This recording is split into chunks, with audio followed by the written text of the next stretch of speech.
Perhaps the biggest political story in the past many months has been the steady climb of the Conservative numbers in the public opinion polling. Pierre Poilievre's Tories hold a significant lead over the governing Liberals. Take a look at these. The latest numbers from Nanos research, especially on ballot support. Here they are. The Tories are at 40%. The Liberals just below 25%, and the NDP in third at just over 20%. So what does that mean for actual seats? Latest Nanos projections show key Liberal ridings in Toronto, Vancouver, and in Montreal. Those aren't in play, but the other two are for the Conservatives. Joining us now, Nik Nanos, to break down all the numbers. Thanks for joining us, Nik.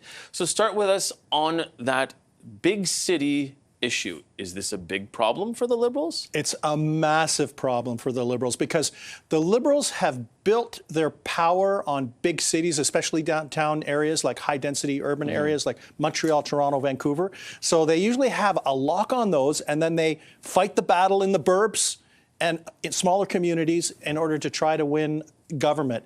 And right now what we're seeing in two of the three big cities, the Liberal grip is starting to unravel. What does that tell you about what their message is there, and maybe what Pierre Poilievre's message is? Is it getting through to the people? Well, I think first of all, we have different things happening in some of those big cities. You know, in Montreal, for example, it's still a lock for the Liberals. So why don't we still call that Fortress? Liberal Fortress, Montreal. Sure. Yeah. The NDP might pick up one seat that's kind of in play right now. But when we get to Toronto, I think a lot of it has to do with Pierre Poilievre's focus on meat and potatoes issues like the rising cost of living and stuff like that. And it's just resonating with Ontario voters and Toronto voters who are very much more focused on the economy than voters in other parts of the country. So, you know, when we look at Toronto, for example, the city of Toronto, which in the past has been rock solid red, probably half the ridings there right now are in play. The New Democrats are poised to pick up some ridings in downtown Toronto. And then when we get to the burbs, the Tories come into play, where they're looking at and probably will pick up seats at the expense of the Liberals. And then Vancouver, and some of those are either three-way races or, you know, what I like to call orange-blue races. Some of them are, you know, all three. What are you seeing there that's interesting, particularly in Vancouver, where the Liberals always trying to make big gains? Absolutely. Visually, it's I don't know, what does a dog's breakfast look like? Yeah. Kind of messy. Yeah. You know, the thing is you've got four-way races because we have to include the Greens as part of the mix and siphoning off some votes. But, you know, right now the Vancouver was very good for the Liberals last time around. But when we look right now, you know, about two-thirds of the ridings are now in play.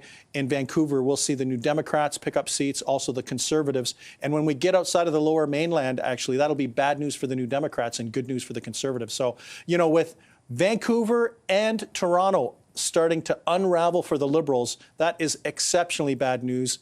We haven't seen that in a really, really long time. Still a lot of time for the Liberals. They don't really have to call an election until 2025.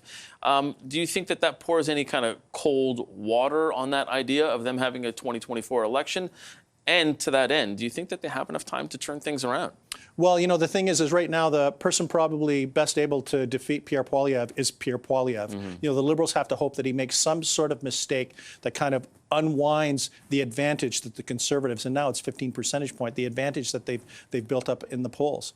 But I think right now for the Liberals, any election in the short term would probably be devastating for the Liberals, and they've got to hope that the economy gets better, Pierre Poilievre makes a mistake. Why don't we just say Jagmeet Singh slips on a banana politically? They need everything to go right for them and everything to go wrong for their opponents. And you're seeing that in the preferred prime minister numbers as well. Yeah, exactly. Because, you know, right now, Pierre Poilievre has a double-digit lead over Justin Trudeau. And, you know, you remember, the prime minister usually has the advantage because that person is the prime minister and sitting in the seat. So the fact that Pierre Poilievre has a double-digit advantage over Justin Trudeau is not good. So, you know, the thing is, you know, the Liberals are at 25. That's not a good number because they're only 4 to 5 points ahead of the NDP. What will the NDP do if they start closing in on the Liberals? Because Jagmeet Singh's going to say, maybe we're going to pull the pin on this parliamentary arrangement. And it'd be interesting to see how he does that, because right now he's got a hand on the wheel of power, and so you don't know whether or not, you know, what does that mean if he does call an election? Well, I think he's got to deliver one more thing out of the parliamentary arrangement. He's got the dental plan. He's got to do one more thing so that he can go back and say, here are two things that I've been able to accomplish by cooperating and supporting the Liberals, but I've had enough, right? Because he needs some sort of distance. You can't one day prop the Liberals up in Parliament and the next day slam them, because that's basically just a recipe to get punished. Especially if that next day you're on the doorstep looking for a vote. Okay, we're going to have to leave it there. Nik Nanos of Nanos Research, thanks so much for being here.